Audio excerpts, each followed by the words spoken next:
El artículo 260 para establecer el arresto ciudadano dice que procede en caso de flagrancia delictiva. Lo puede realizar cualquier persona, cualquier ciudadano común y corriente puede realizar el arresto ciudadano, con la condición que los elementos que se le encuentre a esa persona sean llevados inmediatamente a la policía o a la dependencia policial más cercana. Y esa dependencia policial más cercana no es, por ejemplo, si se produce acá la detención, llevarlo hasta Ocucaje o hasta Guadalupe, ¿no es cierto? Es llevarlo a la dependencia más cercana. Tampoco es amarrarlo a un poste ni azotarlo y quitarle la vida. Para eso no es ese instrumento, ¿no es cierto? La esencia es captar la evidencia y a la persona y entregarla a la policía. Y el tiempo es lo que demore desde el momento de la intervención hasta llevarlo a la dependencia más cercana. Siguiente. Bueno, pues no tenemos flagrancia delictiva, ¿ahora qué hacemos?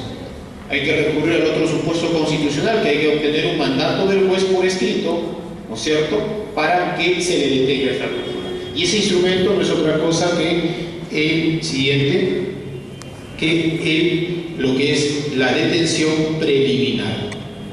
La detención preliminar, ¿no? Y la otra es la prisión preventiva, el 268.1 del Código Procesal Penal, tan debatido, tan escudriñado. Siguiente. La detención preliminar para el feminicida va a proceder en los siguientes supuestos. Siguiente. Es requisito que el fiscal presente al juez las diligencias inmediatamente realizadas una vez obtenida la noticia criminal. Entre estos, la manifestación o declaración de la agraviada o un familiar. Lógico, si está asesinada la víctima, definitivamente no vamos a obtener ninguna declaración, no vamos a tener declaración, pero va a haber testigos, evidencias. El protocolo de necropsia también es muy importante, el levantamiento de cadáver. Todos estos recaudos van a ser presentados al juez de investigación preparatoria, ¿no es cierto?, con los supuestos establecidos en el 260, que es que no exista flagrancia delictiva. El sorprendido del flagrante delictiva ha huido de su detención, no se encuentra detenido o se ha fugado de un centro de detención preliminar. Nos quedamos con el primero, que no hay flagrancia delictiva. Ese es el motivo, pues. Nos venció las 24 horas, no lo tenemos, pero sabemos quién es ya. Pedimos al juez de investigación preparatoria que nos dé la detención preliminar. Siguiente. Y ese instrumento es muy delicado. Los jueces en el Distrito Judicial de Ica, al inicio del sistema procesal penal, emitían las detenciones preliminares y a veces eran utilizados por algunas personas incorrectamente como un cheque en blanco. Ejemplo, si salía la detención preliminar contra el ciudadano Dieter Sarituba Centeno, ¿no es cierto?, no había plazo para que se ejecute. Lo que sí había plazo era la duración de 24 horas. Y el problema era acá. Óigame, señor juez, disculpe, señor fiscal, usted me pide a mí como juez que le dé la detención de esta persona, de fulano,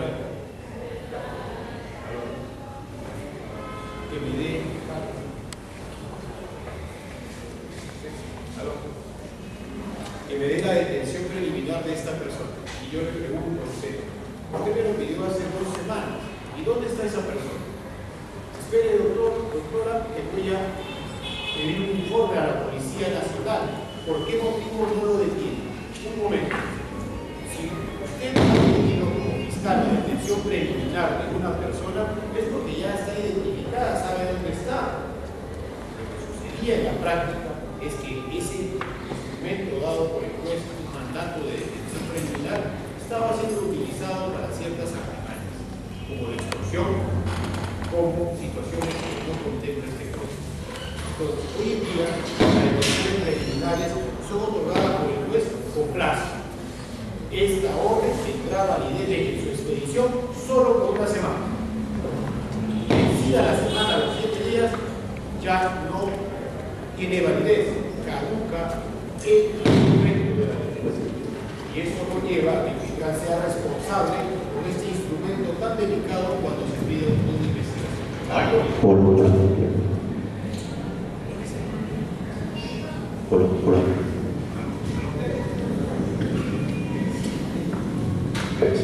por favor.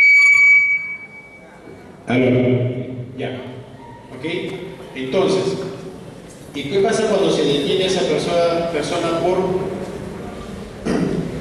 mandato judicial? Se le va a informar los motivos e inmediatamente se le pone en presencia del juez de investigación preparatoria para la lectura de derecho. Otra audiencia que trae el sistema procesal penal. Entonces el juez entregará al detenido al fiscal para las diligencias correspondientes y esa detención va a durar 24 horas, excepto que el fiscal pueda pedir, ¿no es cierto?, una convalidación de la detención hasta por 7 días más, en el cual en alguna audiencia tendrá que explicar al juez: señor juez, pido que esta detención preliminar por 24 horas sea ampliada hasta por 7 días. Y el juez le preguntará: y dígame usted, señor fiscal, ¿por qué no quiere seguir deteniendo? ¿Qué tiene que hacer usted? No, que tengo que tomar la declaración por una persona. ¿Y en eso se va a demorar usted 7 días? No, que tengo que hacer una inspección. ¿Y se va a demorar 7 días usted? Entonces, el plazo razonable de la detención es otro ítem a tener en consideración en los tipos penales, como también en el de feminicidio. Siguiente. Y tenemos una situación muy importante como es la prisión preventiva, artículo 268.1 del Código Procesal Penal, ojo, modificado el 19 de este mes pasado, agosto, por la ley 30.076. La prisión preventiva ha sido modificada por esta normatividad y hay que tener en cuenta. Siguiente. ¿Qué es la prisión preventiva? La prisión preventiva es un mandato coercitivo de carácter personal que dicta el juez contra el feminicida, pues. ¿Para qué? Para ligarlo al proceso, a ese proceso que se le ha iniciado a raíz del delito que se le está imputando. La pregunta es, para el fiscal, ¿esa persona que está acá por feminicidio va a afrontar su proceso en libertad o en la cárcel? En esa dicotomía, en esa decisión que adopta el fiscal, tiene que evaluar los presupuestos materiales que establece el artículo 268.1 del Código Procesal Penal, en su literal A, B y C. El inciso primero establece esto. El inciso segundo ha sido derogado con la ley 30.076 emitida en el peruano, publicada, el día 19 de agosto de este año, recientemente. ¿Ok? ¿Y cuáles son los presupuestos para tener en cuenta en el caso de prisión preventiva? Son 3. Primero, los fundados y graves elementos de convicción que vinculen. ¿Y qué significa fundados y graves elementos de convicción? Eso nos da a entender que un elemento de convicción tiene grados de validez. Un elemento de convicción puede ser simplemente elemento de convicción, otro puede ser grave y otro es fundado. Pero la legislación nos habla en plural, no nos habla en singular. O sea, no vas a tener un elemento de convicción, sino varios elementos, y no cualquier elemento de convicción. Tienen que ser fundados y graves, orientados hacia el orden, a acreditar o a presumir que esa persona del feminicida tiene vinculación con el hecho. ¿Y de qué manera tiene vinculación con el hecho? Puede ser con la condición de autor, partícipe, cómplice, primario, secundario, coautor. ¿Se dan cuenta? Entonces, eso es lo que se tiene que acreditar como primer presupuesto normativo. Y yo pregunto, ¿y qué pasa si esa persona fue detenida fuera de flagrancia delictiva y se hicieron actos de investigación? La pregunta es, ¿esos elementos de convicción que se presenten al juez serán fundados y graves? ¿Pasará el colador, el cernidor, para calificarlos como legales esos actos de investigación en un caso de detención cuando esa persona no estaba bajo el supuesto de flagrancia? Hay que tener bastante cuidado en eso. De eso se encarga el fiscal, para eso es, ¿no? Lo que sucede es que hay algunos que no se hacen problema, ¿no? Ya está detenido y suficiente, creo que haciéndose el trabajo, ¿no es cierto? 24 horas hay flagrancia, pues sin flagrancia, presunción legal de flagrancia, esa es función del fiscal. El segundo presupuesto es la prognosis de pena, que sea superior a 4 años. Y sobre esto la modificatoria de la ley 30.076 establece ahora con la adherencia de este articulado en el Código Penal la determinación de la pena. Lo que estaba antes en el plenario jurisdiccional del 1 del 2008 para la determinación de la pena ya ha sido plasmado Ahora sí, ya ha sido plasmado en lo que es un artículo del Código Penal para saber cómo se hace la pena, se determina la pena. Y esto es una operación matemática. El problema es que nosotros los abogados con las matemáticas no vamos, ¿no? Muchas veces. ¿Ok? Para eso está la calculadora. Y viene así la historia. El código ahora sí ilustra, establece lo siguiente. Para todo tipo penal hay un mínimo y un máximo. Muy bien. Desde el mínimo hasta el máximo se divide en 3 etapas. Primer tercio, segundo tercio y tercer tercio. Tercio mínimo, tercio medio y tercio superior. ¿Cómo se hace la operación matemática? Sencillo, nos paramos al medio, pues nos ubicamos al medio. Cuando haya más agravantes, nos pegamos al máximo. Y cuando haya atenuantes, nos pegamos al mínimo. ¿Se dan cuenta? Esa es la figura. El detalle está y la pregunta viene acá. ¿Existen calificaciones para determinar la pena que bajen debajo, valga la redundancia, debajo del mínimo? Sí. ¿Existen situaciones para que la pena sobrepase el máximo? No.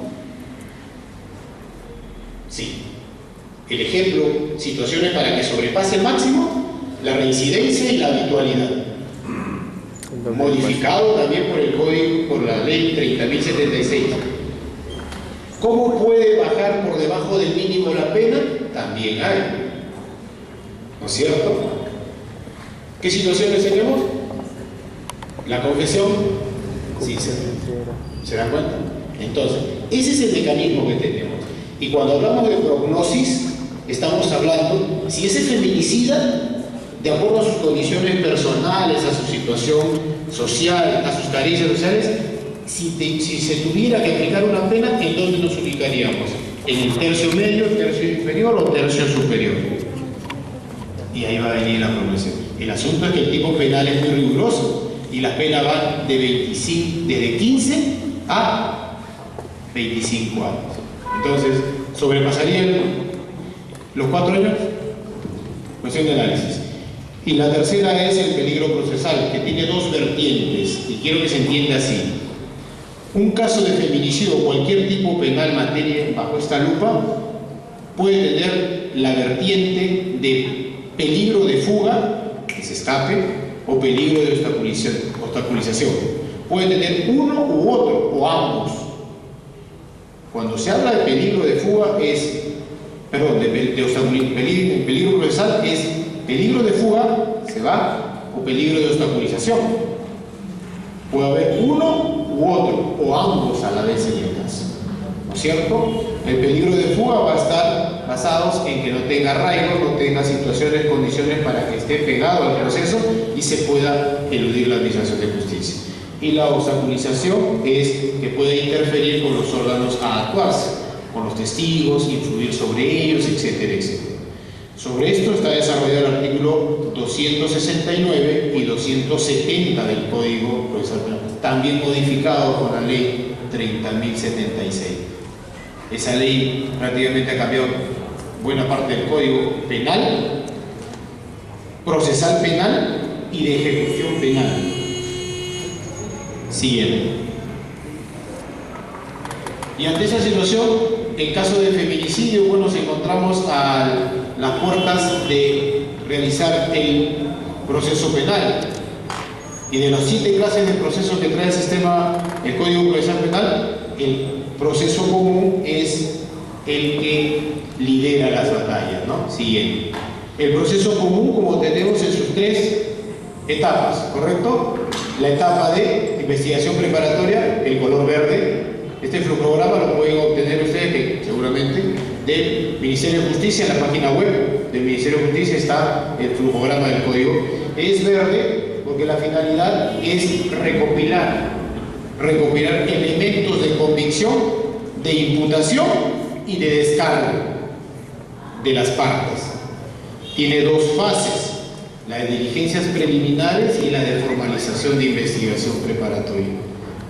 Y al concluir, el fiscal va a tener un gran trabajo, o va a decidir pedir el sobreseimiento o requerir la acusación.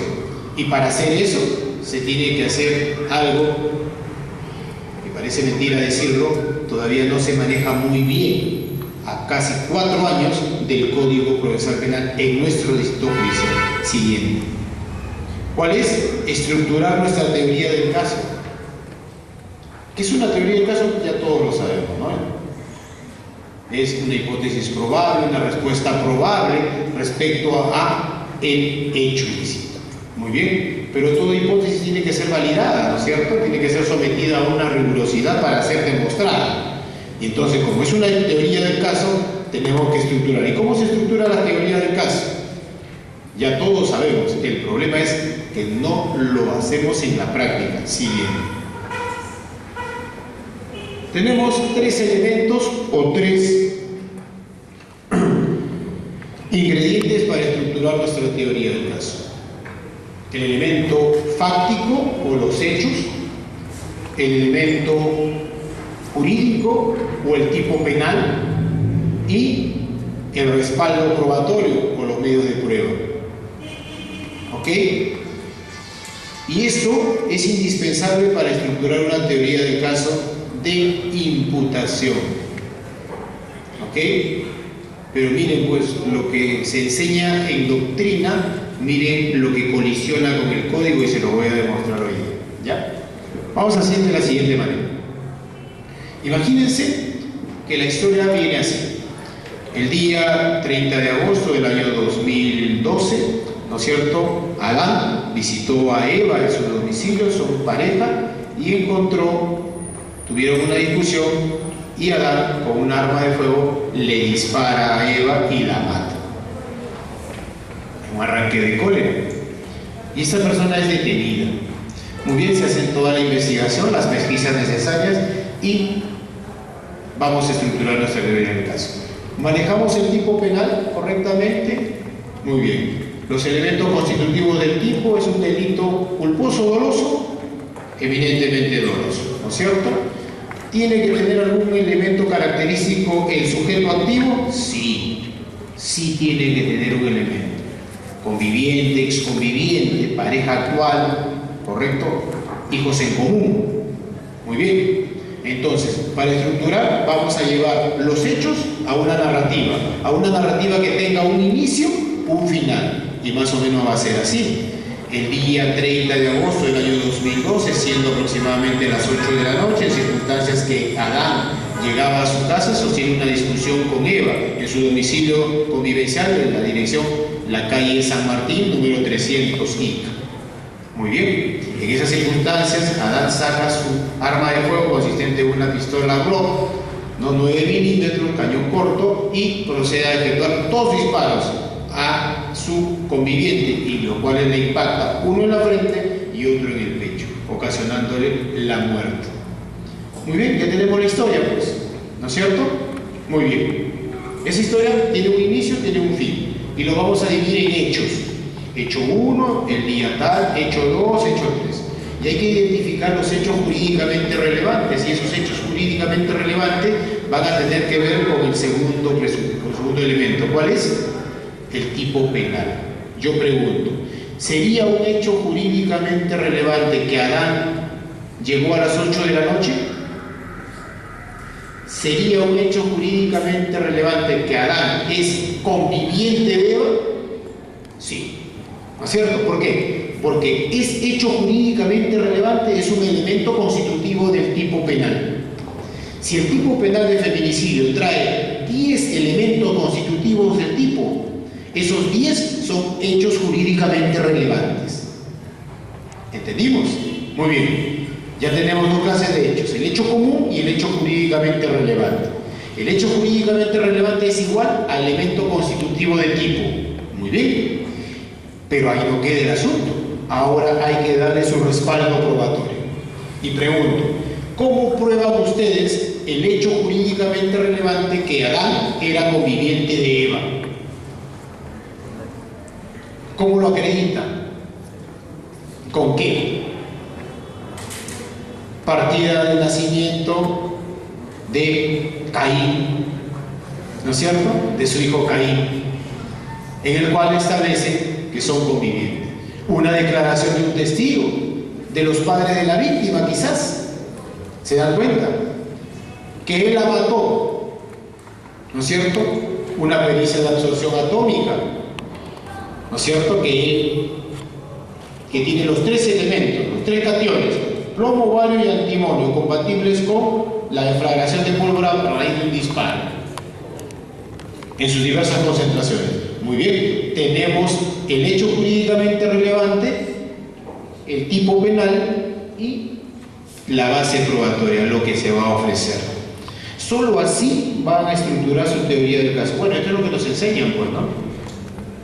No sé si tendrán un código procesal penal a la mano. Lean el artículo 156.